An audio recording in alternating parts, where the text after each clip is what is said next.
الرحمن الرحيم قد سمع الله قول التي تجادلك في زوجها Recording in progress. وتشتكي إلى الله والله يسمع تهاوركما إن الله سميع بصير الذين يظاهرون منكم من نسائهم ما هن أمهاتهم إن أمهاتهم إلا اللائي ولدنهم وإنهم ليقولون منكرا من القول وزورا وإن الله لعفو غفور والذين يظاهرون من نسائهم ثم يعودون لما قالوا فتحرير رقبة من قبل أن يتماسا ذلكم توعدون به والله بما تأملون خبير فمن لم يجد فصيام شهرين متتابعين من قبل أن يتماسا فمن لم يستطع فإطعام 60 مسكينا ذلك لتؤمنوا بالله ورسوله وتلك حدود الله وللكافرين عذاب أليم.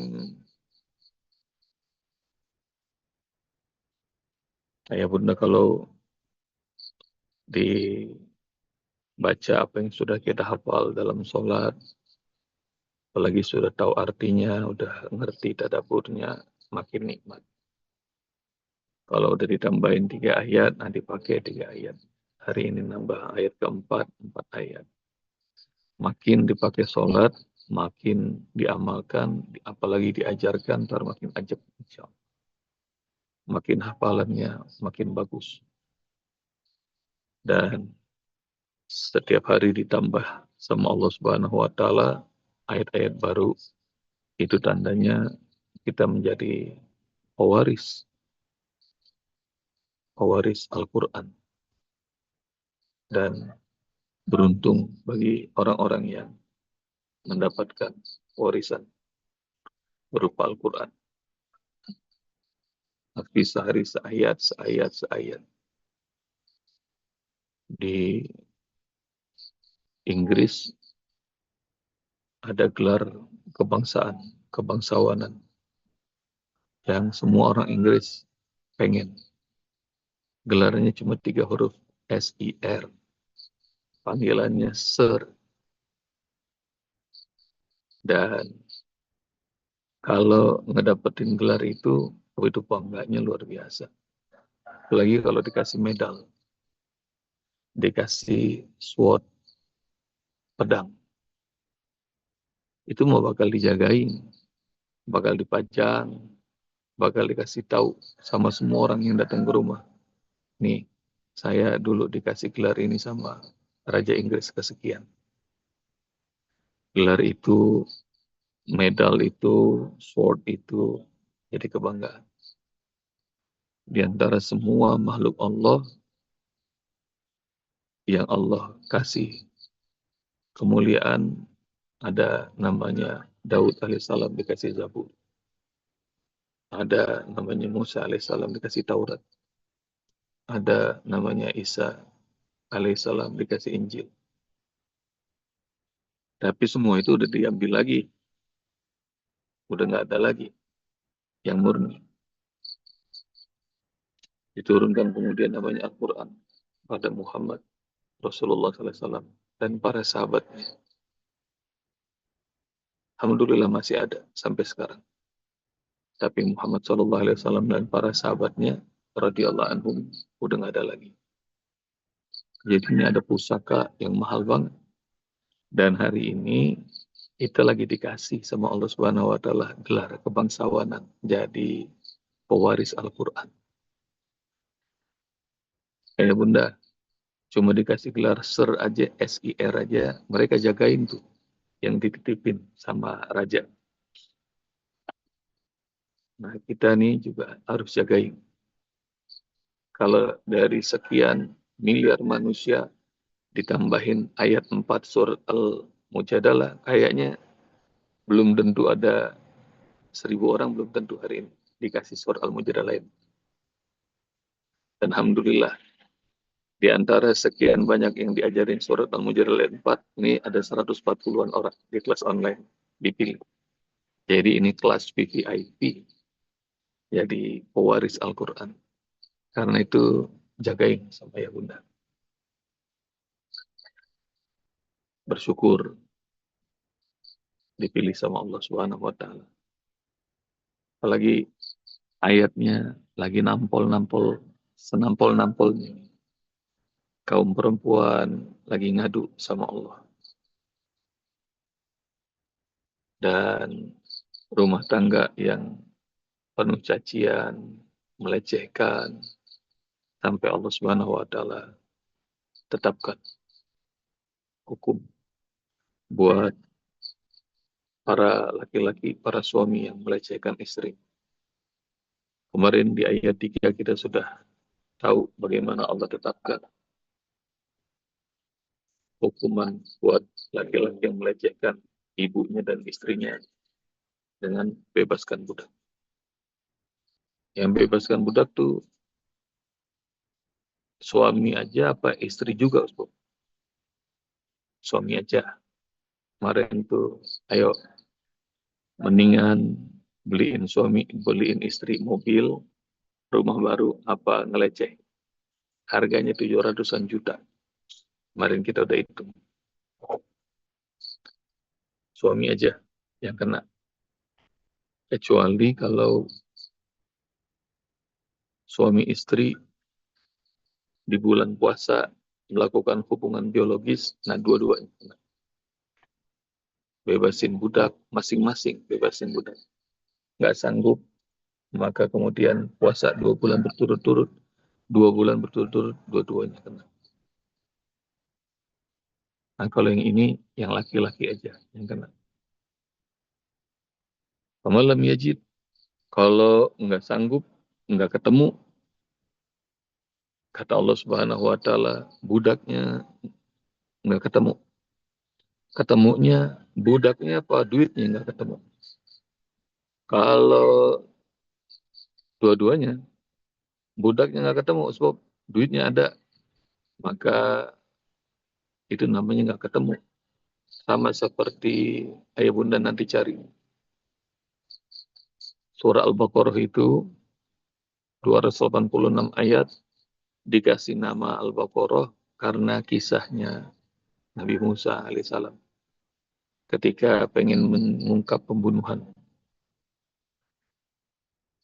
Innallah ya'murukum an tasbahu baqarah. Qalu atattakhiduna huzwa.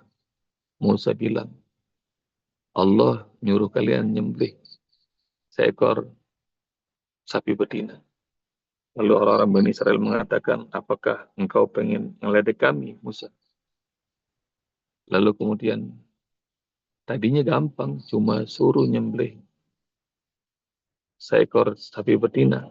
Tapi karena mereka nanya, dan nanya itu yang bikin ribet, maka Allah Subhanahu wa taala mengatakan, qala innahu yaqulu innaha baqaratun safra'un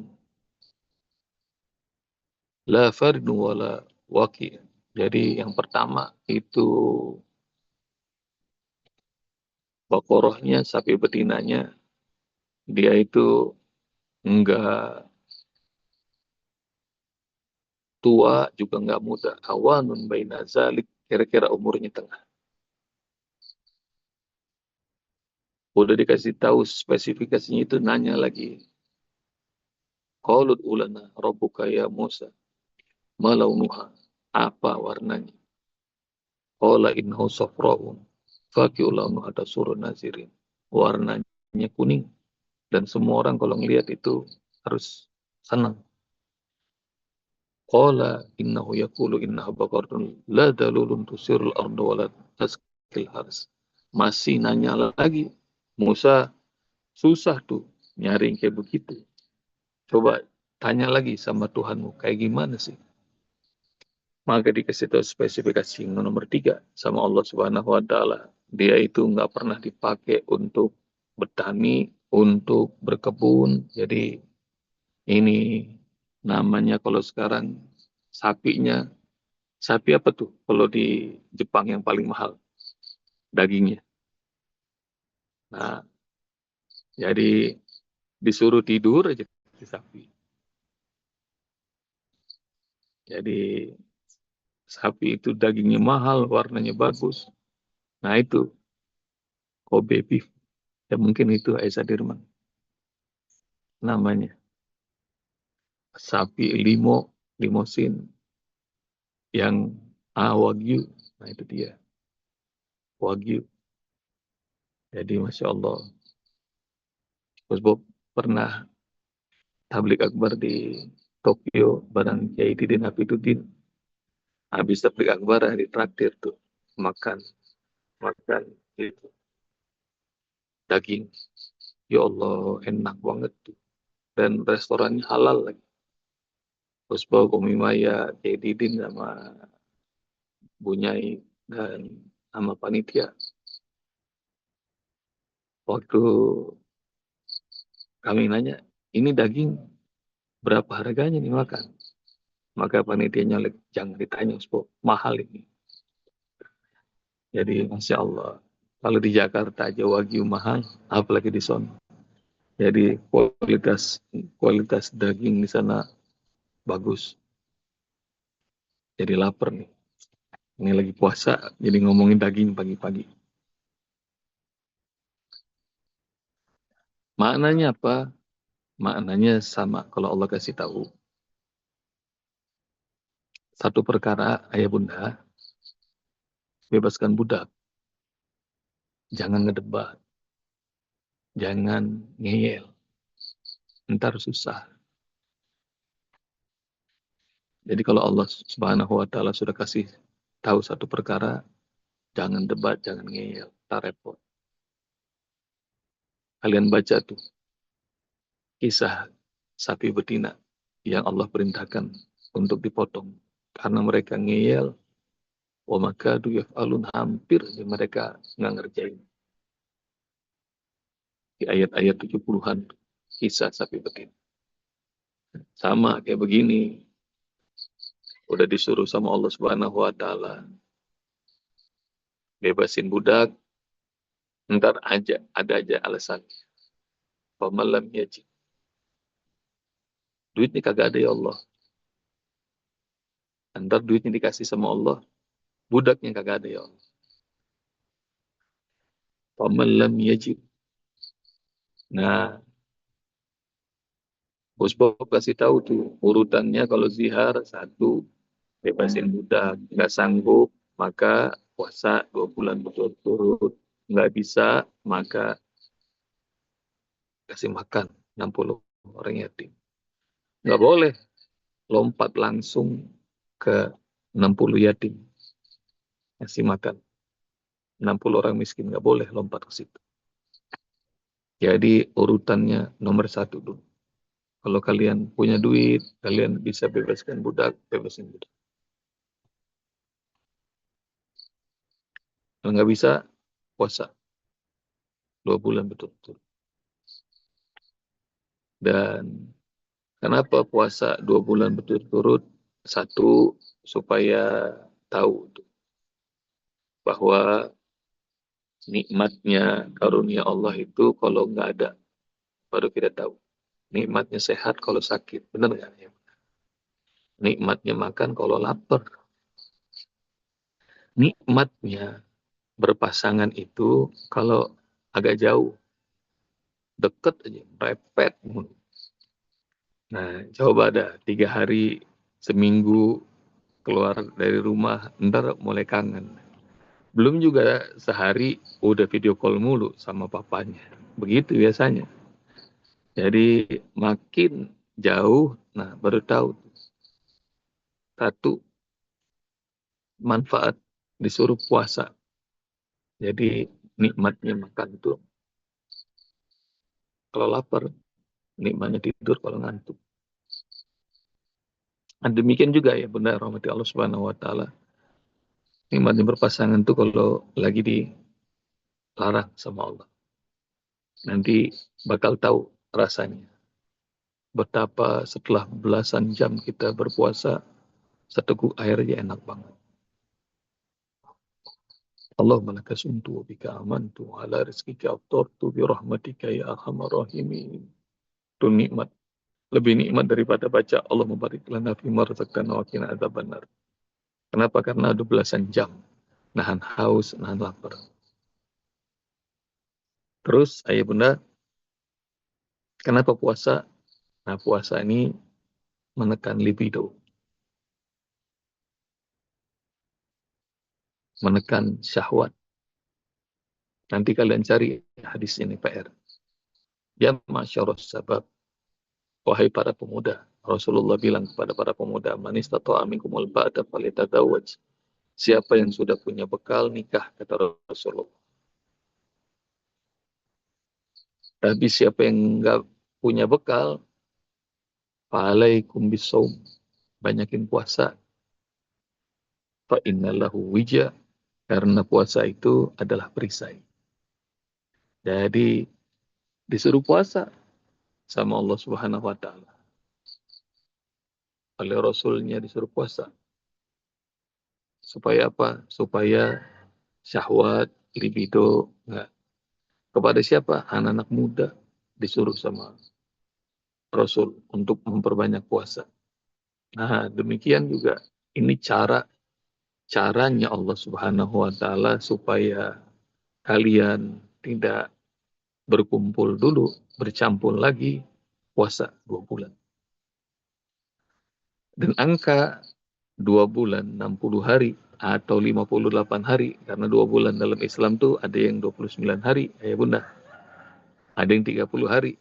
Jadi kira-kira 58 sampai 60 hari. Nah, ini tugasnya para dokter nih, para medis, para peneliti. Kenapa tuh disuruh sama Allah 60 hari, 58 sampai 60 hari? Apakah bakal terjadi hal yang menarik dalam biologis manusia 60 hari ini? Karena ayah bunda barangkali sudah pernah dengar, untuk bisa menekan nafsu makan, untuk membuat metabolisme tubuh bagus, orang melakukan banyak diet. Ada yang namanya diet keto keto. Ada yang melakukan diet intermittent fasting. Ada diet yang disebut namanya autofagi. Dan banyak lagi itu. Dan mereka itu melakukan riset tuh. Jadi ada orang yang puasa 16 jam seperti IF, intermittent fasting. Nanti dia bakal bagus tuh metabolismenya, sel-sel tubuhnya, kesehatannya. Ntar Bunda Lucy, Bunda Dolaris yang ngerti kayak begini bisa share tentang intermittent fasting. Ada lagi namanya autophagy. Dia jendela makannya 16 jam, bisa 20 jam, ada yang 36 jam, ada yang 72 jam. Dan rupanya masing-masing itu punya fungsi. Ya bunda. Sekarang Allah lagi challenge kita nih. Puasa Ramadan sebulan aja susah ya Allah. Ini disuruh puasa kena had zihar 2 bulan berturut-turut. Secara medisnya 2 bulan berturut-turut kalau puasa kayak gimana manfaat. Dan puasa dia junnah. Dia adalah perisai. Dan puasa, ayah bunda, kalau hari ini ada yang berpuasa, hari Kamis, ini bukan puasa Natal ya, puasa Kamis hari ini. Jangan diniatin puasa Natal. puasa hari ini, kalau berniat puasa, maka nikmati. Kata Rasulullah SAW, Man soma yawman fisabilillah, siapa yang berpuasa satu hari di jalan Allah, maka abadallahu bainahu wa baina jahannam sab'ina kharifa. Allah akan jauhkan dirinya dengan api neraka jahanam 70 tahun. Oh, Masya Allah. Itu puasa bisa 70 tahun manfaat. Sehari puasa. Tercari dalil sama ya bunda. Jadi betapa nikmatnya kita ini. Kalau menjalani syariat, tahu hikmahnya. Dan di antara orang yang paling gemar mencoba semua jenis diet, maka tiba-tiba masuk dalam timeline saya di IG, ada aktor tahun 80-an, 90-an. Sekarang usianya udah 60 tahun lebih. Orang-orang seusianya badannya udah rusak, dia masih bagus. Aktor laga ini namanya Jean-Claude Van Damme. Bunda tahu kan? Yang tua-tua ada tahu kan? Aktor laga Van Damme. Dan Van Damme bilang bahwa diet yang saya coba semuanya, yang terbaik adalah diet yang dilakukan oleh Muhammad. Kalau kalau amal ibadah disertai dengan ilmu, dahsyat tuh ya bunda.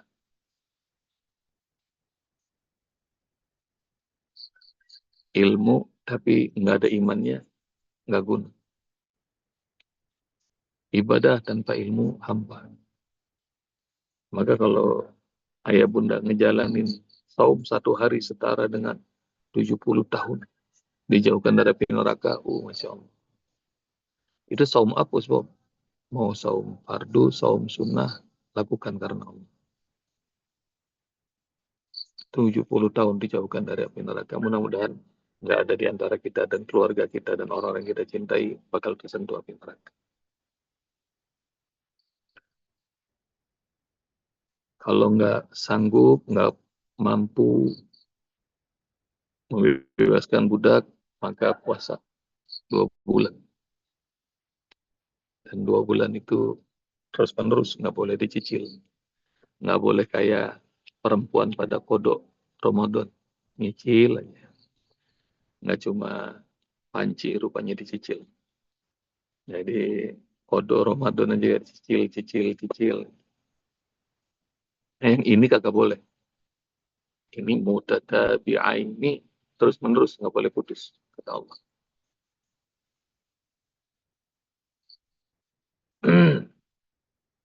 Amal lam yastati, kalau nggak sanggup, fa'it'amu sittina miskina, maka kasih makan 60 orang miskin. Kasih makan 60 orang miskin. Kasih makannya berapa banyak? Maka sama dalam ayat 184, fafidiyatun to'amu miskin. Jadi dalam siapa yang nggak berpuasa di bulan Ramadan, maka fa'iddatum min ayyamin ukhra, pertama qadha. Tapi siapa yang dalam kondisi safar atau dia sakit, maka dia iddah, dia qadha, dan kalau nggak sanggup, fa'fidyatun. To'amu miskin, ngasih makan buat orang miskin. Ngasih makan buat orang miskin, satu manfaatnya adalah membuat keadilan sosial. Jadi kalau setiap kali kita melakukan kesalahan kemudian menebusnya dengan melakukan kebaikan, maka banyak orang yang senang. Banyak orang yang berbahagia kalau kita berbagi makanan terus. Nggak boleh ada orang yang lapar. Terus memuliakan orang miskin. Jadi ini fungsi sosial yang dikasih sama Allah Subhanahu wa Ta'ala. Agar kita tahu tuh bahwa semua yang disia-siakan oleh diri kita betapa disyukuri oleh orang banyak. Nah, berbagi rezeki dari Allah. Ukurannya berapa, Ustaz? Ukurannya kalau mazhab Syafi'i, mazhab kita ini, ngasih makannya 1 mud. 1 mud itu bagaimana, Ustaz? Ayah bunda begini, tangannya ini, buat telapak tangan. Nah itu kalau ngambil makanan pokok, nggak tahu nih makanan pokok kita apa sekarang. Soalnya orang yang sekarang makanan pokoknya beda-beda. Ada yang makannya porang, ada yang makannya beras hitam, ada yang makannya beras merah, beras putih. Pokoknya makanan pokok kita ambil. Nah segini. Jadi 2 telapak tangan orang dewasa, nah itu kira-kira kalau dikonversi 0,6,7. 0,67 kilogram. 670-an gram. Jadi nggak 1 kilo. Jadi kalau 1 mud tuh sebesar itu, ayah bunda. Dan 1 mud itu berguna mau pakai makanan pokok apapun juga. Mau gandum, lagi mau korma, mau mau zabib, kismis, pokoknya makanan pokok. Kalau yang ada di timur Indonesia makanan jagung, jagung. Yang makan beras, beras. Yang makannya porang, porang. Jadi ambil ukurannya segini. Nggak nyampe 1 kilo. Nggak nyampe 1 kilo. Kalau kita lengkapin 1 kilo boleh nggak? Jawabannya boleh. Makanannya nggak usah dimasak. Aturannya begitu. Tapi kalau mau dimasak, mau dikasih lauk, segala macam, boleh. Lebih baik lagi. Jadi kalau ayah bunda mau bayarnya cuma sekedar 1 mud aja, itu kira-kira 0,67 kilogram. 1 kilogram beras sekarang berapa kira-kira? Itu ayah bunda. Bunda yang lebih ngerti. Jadi kira-kira 10.000, 12.000 untuk 1 mud. Kasih. Jumlahnya 60 orang. Dan kalau bentuknya kayak begitu, ngasih makannya 1 mud, hanya berasnya aja, jawabannya boleh. Dikasih kepada 60 orang atau 1 orang 60 porsi, Sob. Jawabannya 60 orang. Jadi kasih makan buat 60 orang. Susah ngumpulin 60 orang, ngasih kepada 1 orang 60 porsi, boleh. Dari mana tuh Osbob tahu? Kisah hadis yang terkenal. Laki-laki datang kepada Rasulullah sambil mengatakan, ya Rasul, celaka aku. Aku menggauli istriku di bulan Ramadan di siang hari. Pernah dengar hadis ini ya bunda? Ini sering dipakai ceramah, apalagi dulu waktu saya kecil, Kiai Haji Almarhum Zainuddin MZ. Ceritanya keren banget. Jadi celaka aku. Maka kemudian kata Rasulullah, kalau gitu kamu puasa, bebaskan budak. Saya nggak punya duit ya Rasul. Kalau gitu puasa 2 bulan berturut-turut. Jangan 2 bulan ya Rasul. Ini Ramadan aja jebol, kata Kiai Zainuddin. Kalau begitu kamu beri makan 60 orang miskin. Maka kemudian orang itu mengatakan, ya Rasul, di kampung saya yang paling miskin, saya nggak ada lagi. Maka kemudian Rasulullah SAW kemudian ngasih korma. Nih, kalau begitu kamu bagiin pada 60 orang. Ya Rasul, emangnya ada yang lebih miskin dari saya? Ya udah kalau begitu, ini buat kamu aja. Jadi dia yang lakuin, dia terima tuh 60 porsi. Jadi itu maknanya 60 porsi kasih 1 keluarga boleh. Dan hadisnya itu sahih. Ayah bunda ntar cari orang yang menggauli istrinya di siang hari bulan Ramadan. Tapi kalau mana yang bagus, kasih 60 orang. Masing-masing 1 porsi. Apalagi kalau dibakarin sate, dipotongin kambing, wah itu pada gila. Jadi dijamu, jamu buat mereka. Dan bunda,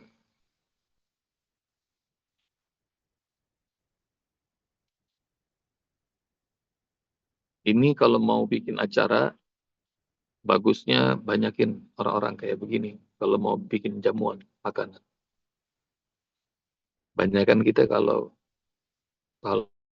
lagi walimah, lagi pesta, salah undang.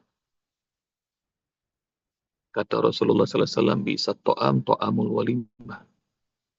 Makanan yang paling buruk tuh makanan acara pesta. Kenapa? Karena orang yang nggak lapar diundang, yang lapar kagak diundang. Sebab ulang nih hadis Rasulullah, seburuk-buruknya makanan dalam makanan pesta. Yang nggak lapar diundang, yang lapar nggak diundang. Yang nggak lapar tuh kambing guling, ambil. Makan, coba dikit, kagak habis, taruh lagi di bawah. Ngelihat ada zup, ambil. Meskipun antri banyak, makan baru 3 sendok, kagak habis, taruh lagi. Terus ngomong teman-teman, cobain ini yuk, cobain itu yuk. Orang yang kagak lapar diundang. Nah ini, lihat nih. Bagaimana Allah kasih tahu, kasih makan pula orang miskin. Yang Rasulullah SAW itu gemar banget berbagi makan sama orang-orang miskin. Dan berbagi makan sama orang-orang miskin tuh enak tuh ya bunda. Enaknya apa? Didoain. Kalau kita lagi bikin pesta, orang pada salaman, jarang yang doain. Paling minta foto selfie kalau lagi bikin pesta gitu. Kalau orang lapar, kita kasih makan, Masya Allah, doain. Ngangkat tangan, nikmat. Dan sering kali makanan belum habis, hajat udah Allah selesaikan. Pernah nggak tuh ya bunda? Ngundang anak yatim, orang-orang duafa, ngasih makan, karena kita punya hajat. Karena kita punya masalah. Makanannya belum habis, hajatnya sudah Allah kasih. Sudah Allah berikan. Nggak tahu nih ayah bunda masih ingat nggak? Wih, udah banyak banget ya lewatnya. Dah cukup dah. Tadinya saya mau cerita pengalaman saya. Dah, nggak usah dah. Jadi Allah Subhanahu wa Ta'ala kasih ribuan triliun hanya dengan burger pada anak-anak yatim. Dan itu pengalaman saya sama Dirjen Pajak. Saya nggak usah sebut namanya. Dia bingung, besok dipanggil ke istana, karena dia tahu target pajak nggak nyampe. Dipanggil ke istana, dia tahu tuh dia mau dicopot. Tiba-tiba datang, bareng sama semua stafnya yang pinter-pinter, minta doa sama kami di yayasan. Anak-anak yatim nggak ngerti apa itu target. Doa aja. Begitu habis doa, mohon maaf nih Pak Ustadz, karena buru-buru jadi nggak sempat apa-apa. Nggak sempat bawa apa-apa. Kami cuma bawa burger. Tahun itu, hari itu Bunda burgernya cuma 10.000. Itu yang paling enak udah tuh. Ini tahun 2000-an awal. Begitu anak-anak yatim Bapak, begitu dikasih burger, pergi dah. Dan wajahnya Dirjen tadinya bingung, lemas. Tiba-tiba saya ngelihat ada yang bisikin ke telinganya Dirjen. Langsung ambil mic tuh. Ustadz, anak-anak, makasih doanya nih. Alhamdulillah laporan udah pada masuk. Target pencapaian pajak tahun ini, alhamdulillah sudah terlampaui. Makanan belum habis. Hajat sudah Allah kabulkan. Jadi ya bunda, seburuk-buruknya makanan adalah makanan walimah, makanan pesta. Yang nggak lapar diundang, yang lapar nggak diundang. Nah, karenanya lihat bagaimana urusan rumah tangga ini juga kalau pengen Allah selesaikan dengan menolong orang lain. ngebebasin budak, nolong orang lain. Kita berpuasa juga menciptakan empati. Kita berbagi makan juga membuat mereka semua ngedoain kita. Maka insya Allah rumah tangga akan jadi berkah lagi dengan ridho, ampunan dan rahmat Allah Subhanahu wa taala. Jazakumullah ya Bunda. Assalamualaikum warahmatullahi wabarakatuh.